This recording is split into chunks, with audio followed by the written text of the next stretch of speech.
Good afternoon, ladies and gentlemen. This is a special edition of the Long Hill Report. We are having people from the Pasture Prime players. It's Dad and daughter Konopacki, and I will let them further introduce themselves. First of all, you got to do your mic check. Oh. Gotcha. Anyway, I'll let them introduce themselves.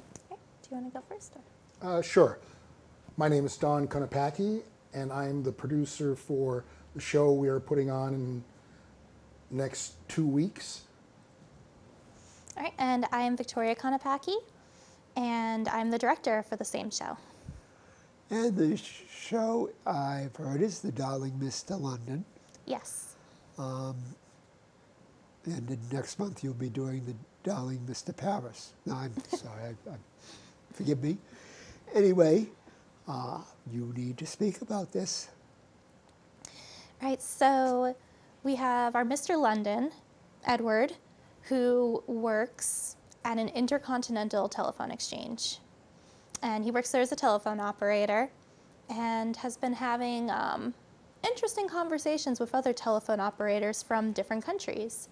So, you know, in between connecting people's calls, he will be talking to Miss Paris about how he's on his 11th wife and he has 5 mistresses.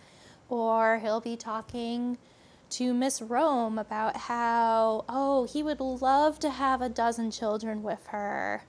Or he'll be talking to Miss West Berlin about how, you love roller skating? I love it too.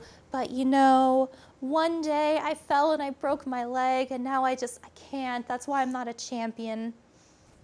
So yeah, he's been kind of talking with all these different women from around the world thinking, I live in London. They live in all these other countries. We'll never meet in real life, so it doesn't matter what I tell them about myself. I take it there's a bit of a fly in the ointment. Yeah, they all show up at the same time at his house. Don't you just hate it when that happens? So, how did you come to pick this play?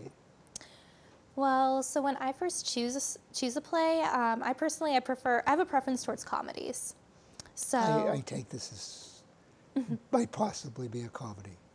yeah, I'm going out on a limb there. Yeah, I would say it qualifies for the bare minimum of a comedy, you know. Laugh every other minute or so. Plenty of jokes. Some slapstick moments. Oh, there are slapstick moments. Oh, yes. Yeah, you probably have those if you get several women coming at once to your house.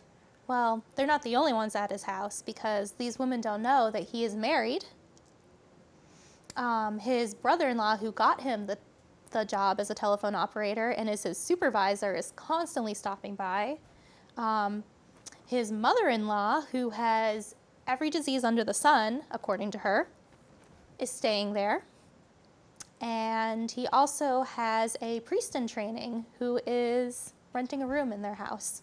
A priest in training? Yep. Okay. So, I take it, and somewhat of a disaster ensues, but being a comedy, it writes itself in a sense. Mm-hmm. Yeah.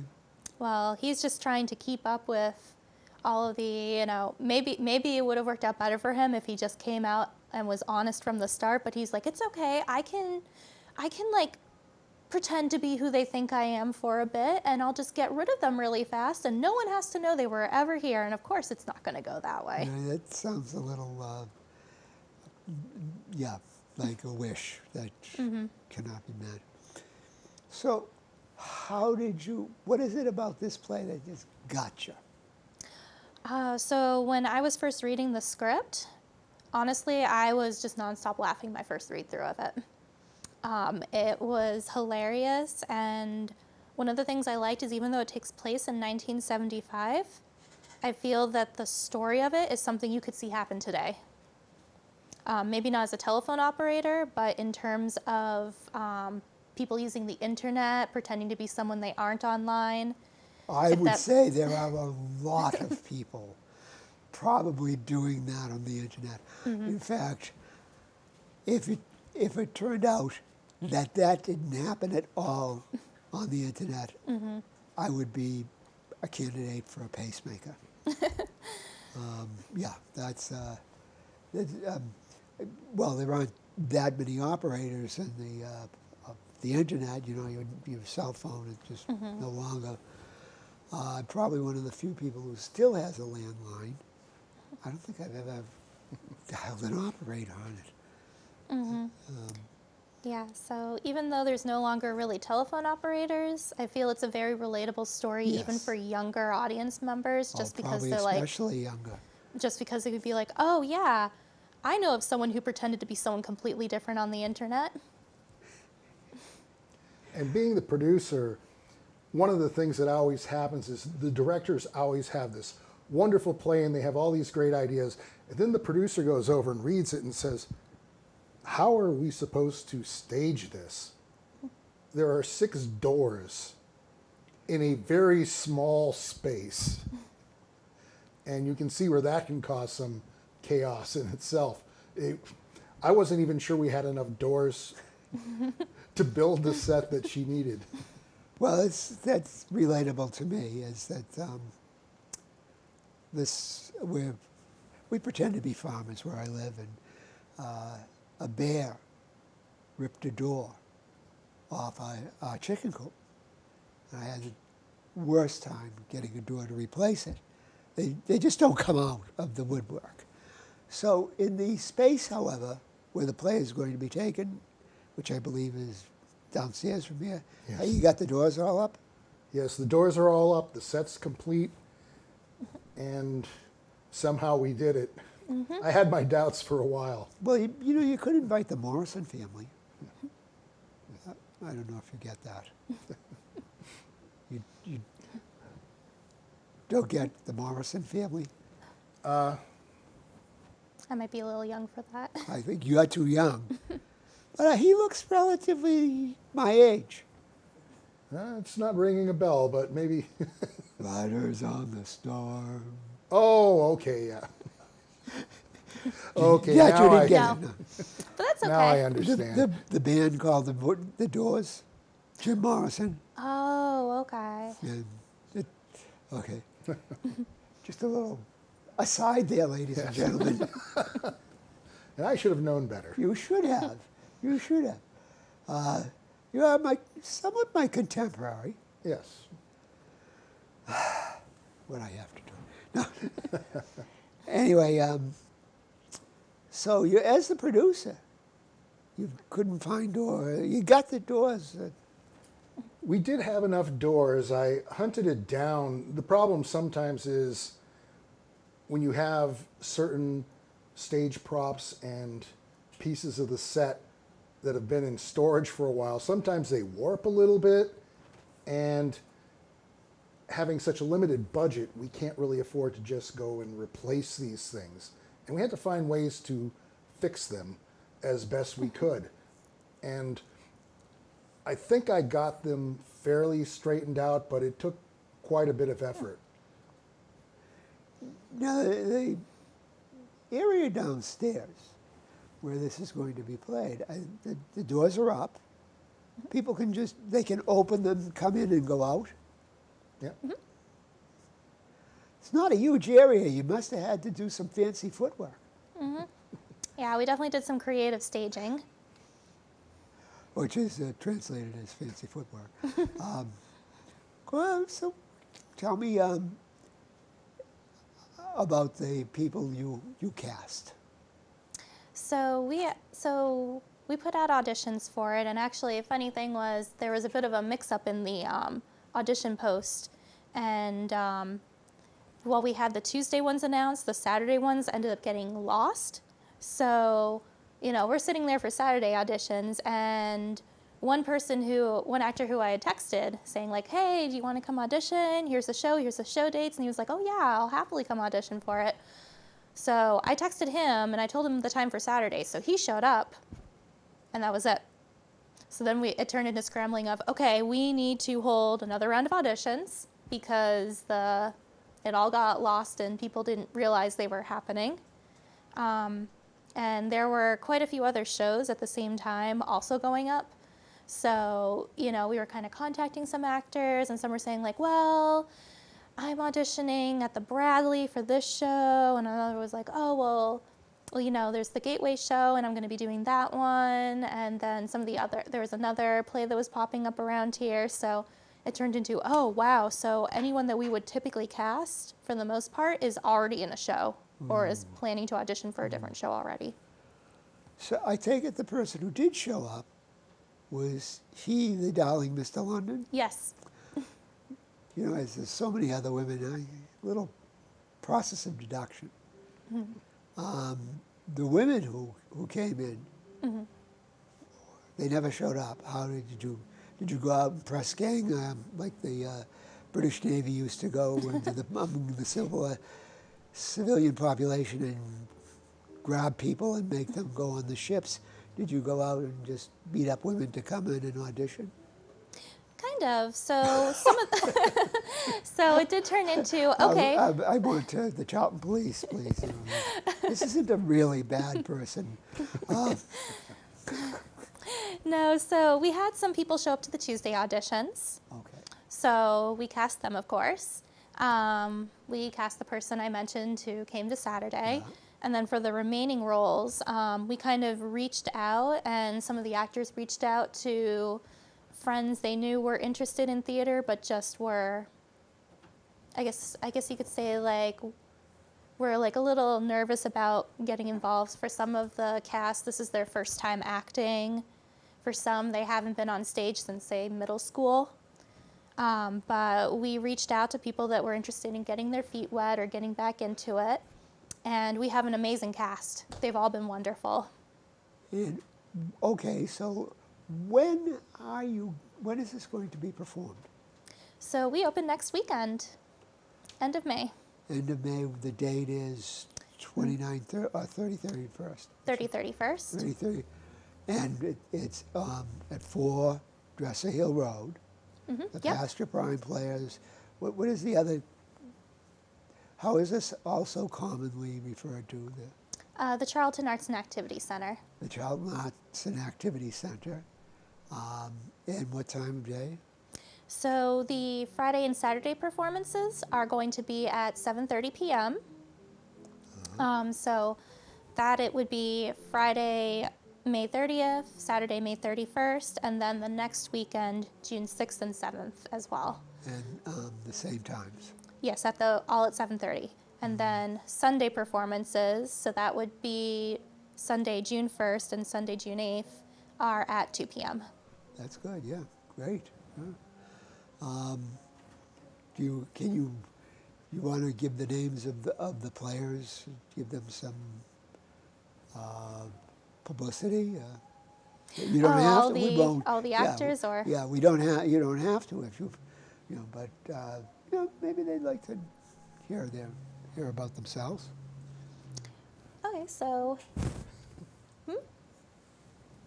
So we have our lead, Peter, who, I'm sorry, I'm so bad with last names, so I don't want to butcher anyone's last name.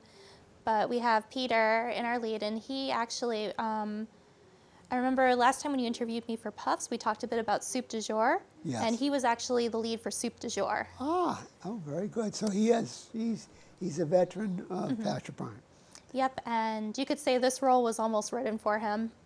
It's very he maybe a little typecast in it, but he does such a wonderful job as Mr. London. Okay, now the Mr. London, what is his age supposed to be so we get to?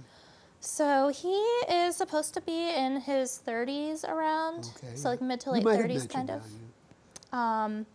The women that he's seeing are on the younger side. They're all they're all in London because there is a Miss Europhone competition happening for all the beautiful young ladies at the company to enter as like a sort of beauty contest. Okay. So since Now, they're all in London, they're like, oh, he's right over here. To digress just a little about that, I notice you have a bevy of female operators, but he's the only male. How did he get this job? Just through the nepotism of his brother? Yes, his brother-in-law straight up gave him the job and will not let him forget that he owes his job to him. Did they ever mention, this is weird, we have a guy when we're basically a company of female operators. Is that ever mentioned? No, it's not really brought up in the play. It kind of gives the impression that there are other male operators, but the ones that he's talking to are the pretty girls specifically. I guess. And it's a Miss Europhone contest? Yes, so the And contest it's not a is... Mr. Europhone contest, obviously. No. Well, as Edward puts it, they come out in their bathing suits. Okay. All right, if you want to go into the other characters then. So, yep, we have our Mr. London. Then we have his wife Rose. And so Cassidy is playing her, and people who are familiar with our other shows would have seen her recently in Blythe Spirit. That was the Cole Porter. Was that the Cole Porter or Noel Coward? I get those two mixed up. No, Cole Porter is a composer. No. Blythe Spirit was... Yes, and now I'm going to look ignorant because I can't remember his name, even though he's one of my favorite playwrights. Not Noel Coward, not Cole Porter, neither of those two. We've established that. And- Correct. Okay, well, usually I'm the only person who's allowed to have memory problems. But we'll give you a break. Okay. So the next, like Miss Paris, who's she? Actually, it was Noel Coward who wrote Blind Spirit. Noel Coward, okay. Yeah. Yes. Okay, that's great. I know what a senior moment is, so you know. So, Miss Paris. so Miss Paris, or Monique, is played by the wonderful Tay. The wonderful what? Tay. Tay. Does she speak with a French accent in the play? Oh, Tay does an amazing. When we first started the production, Tay said, okay, how French do you want me to be? Like the really light dainty or full les poissons, les poissons? So Tay has done a wonderful job of just really bringing the accent and just bringing Miss Paris to life. Okay, so Miss West Berlin. Das she do Deutschland. So she's played by Tiffany, who this is actually her first show. So we are doing a lighter accent for her.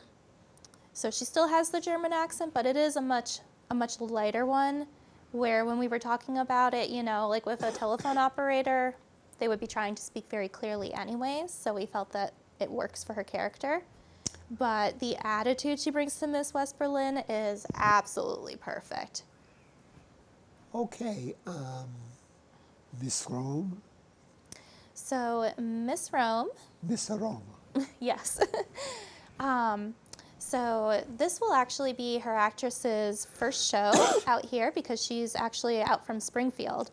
So I was surprised when she came to auditions on the Tuesday night, and I looked at her audition paper and I saw her address and I was like, wait, you came all the way out here for a show? And she was like, yeah, I'm really excited. So it is her first show with us, and she is amazing. She has the accent down absolutely pat.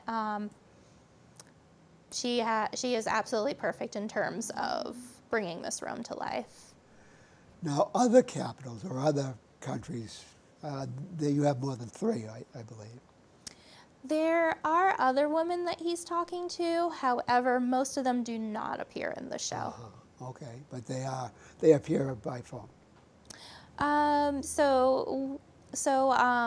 Those are our 3 ladies that have shown up physically, and are the ones that he talks about the most. He does also talk a lot about Miss Oslo from Norway, but those are the 3 that show up and immediately try to get with him, essentially. Yeah, you only have so many doors.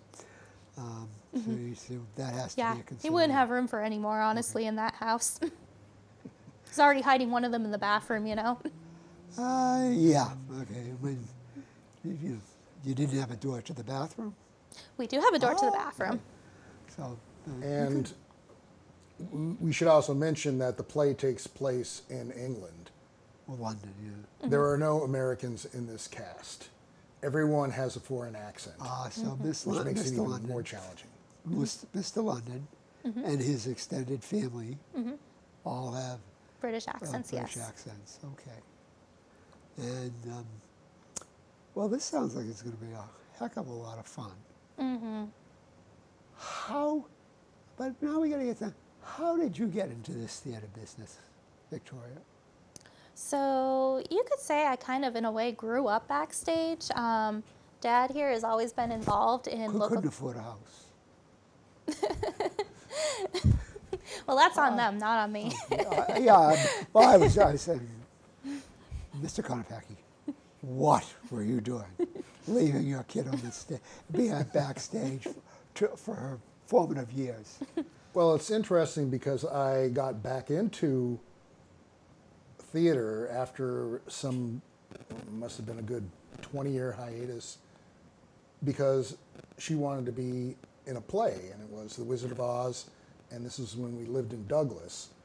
And she played a Munchkin, and what were you in, kindergarten? Yeah. I was upset because they wouldn't give me lines because they thought I was too young to memorize them. So I memorized the whole play as a response. That's impressive. Still didn't Quite get any impressive. lines, but I knew everyone Well, else's lines.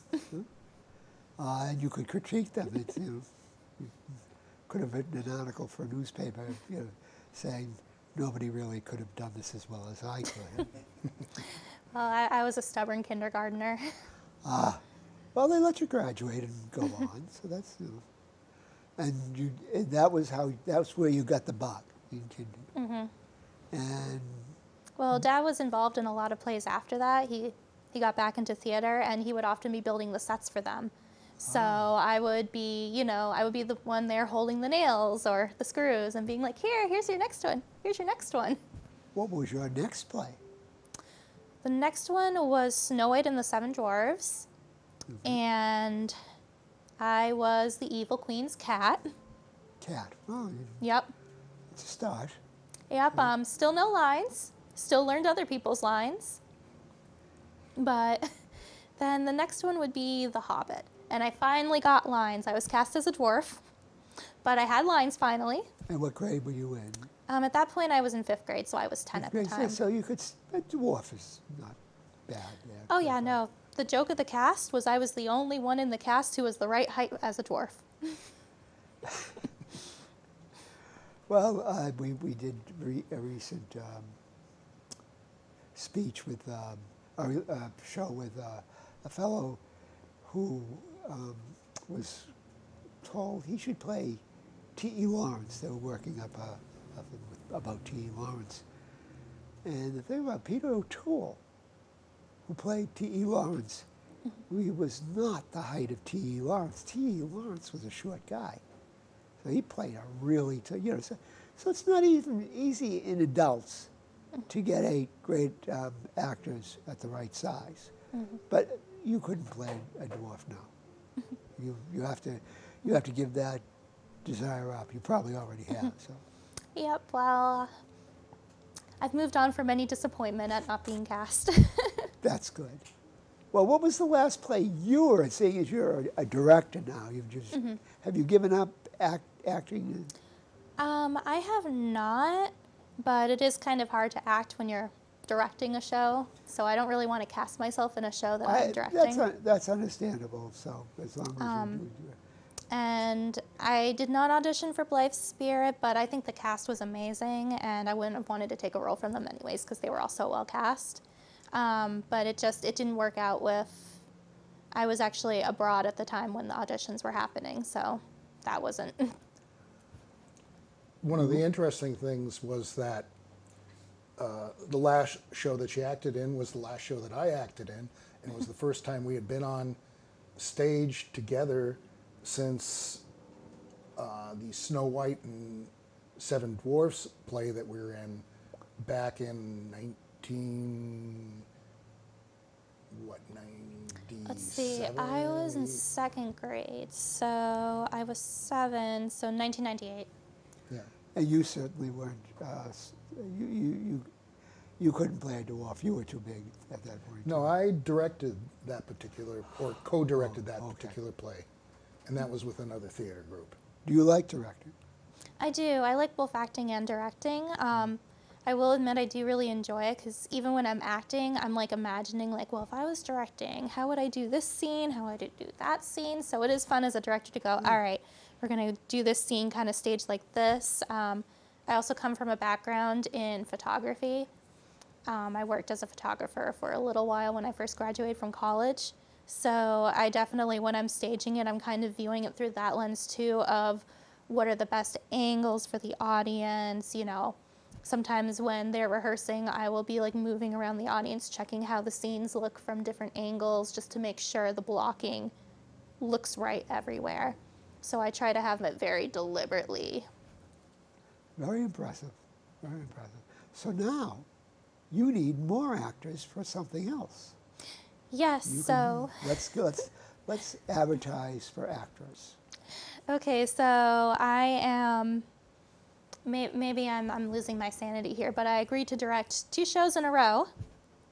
So we are also, so Darling Mr. London opens next week and the week after. So the 2nd week of it is when we're also, the final week of it, holding auditions for our next show. So I will be holding auditions before this show closes. And for the show is that you This one is She Kills Monsters by Qui Win. by Qui Win. Qui Win. It's a Korean name, Okay. but it's from a Korean American playwright, and it is about so a quick summary would essentially be Agnes has been she grows up in Ohio and very average, boring, you know, standard suburban life. It takes place in the 90s. She's finished college. She's just become a teacher at the local high school in the same town she grew up in. Her younger sister Tilly's a senior in high school, and all Agnes can think is, I want something, anything to happen. So her parents and younger sister get into a car accident and pass away. Not exactly the kind of wish granting that she wanted. No. But that's how the show is now opened, is that has just happened. And as she was going through their things, she discovered a D&D, a Dungeons & Dragons game, that her sister Tilly had written that is addressed to her. Oh, So she goes, she finds her sister's friend that she played Dungeons & Dragons with so that he can help her with it. And through it, her sister tells her everything she wished she could have told her when she was alive. whoa. That. Now, as characters, they're not Korean. They're just. No, they're just your standard Americans. Any American. They could be Korean. They could be. Yeah, yeah. But they could be anything else. Yes, that one is a very flexible casting. It could be pretty much anyone. How did you settle on that? So when I read their plays, so first off I do look for comedies, and despite that premise, it is a comedy. It is there are tons of comedic moments in it, but it is a little bit more serious. You know, for example, through it, the little sister comes out about how she's getting bullied at school, things like that. Which definitely causes Agnes to not be able to look at certain students the same way now that she knows what they were doing behind the scenes to her sister. But for example, she rewrites people in her lives as different monsters or characters in the story. For example, Agnes's boyfriend, who Tilly did not like, shows up as this giant blob monster. Like a just giant gelatinous blob. And he is in the game destined to die, I take it. Yes, he is one of the monsters they must fight. And the evil classmates, they die too. In this. Oh, Yeah, they show up as monsters too. Okay. Did you grow up playing Dungeons and Dragons? Not exactly, but I did play it once I got into college. But my dad here, I found all of his stuff when I was in middle school. You play Dungeons and Dragons? Yeah, back I was part of the original types of people who played Dungeons and Dragons back in the late 70s, early That- 80s. I mean, I didn't know it was that big a thing then. My son played it a little. My daughter plays it a lot. But I didn't know how much of a thing it was. So you must like the play that's coming up then. Yeah, I think it's going to be a very interesting play. It does sound like it is. And it's one that's particularly popular these days, especially among high school students. So it's a great way to try and get new, younger people into or become interested in theater. Are you going to any of the schools and talking up about maybe, does anybody want to, or do you think you'll have enough just by word of mouth and everything? Well, we'll see how it goes. We do have roles for both high schoolers, young adults, and a couple older adult roles. So I will admit the older roles are on the limited side for this because it is a lot of more teen young adult roles. But there are roles for a very wide variety of ages. So, ladies and gentlemen, boys and girls, if you know somebody who loves theater and also likes getting killed in Dungeons and Dragons, well, maybe they don't get killed, in Dungeons and Dragons, please audition for the name of the play again? She Kills Monsters. Yep, She Kills Monsters. With Pastor Prime Players. Well, thank you very much for coming. And this has been Richard Morco and Victoria Konopacki and Ed Don. Mr. Memory here, which is why I don't go to go and audition because I couldn't remember anything anyway. Let me look up my name. This is Richard Morco. Thank you very much for coming to the special edition of the Long Hill Report.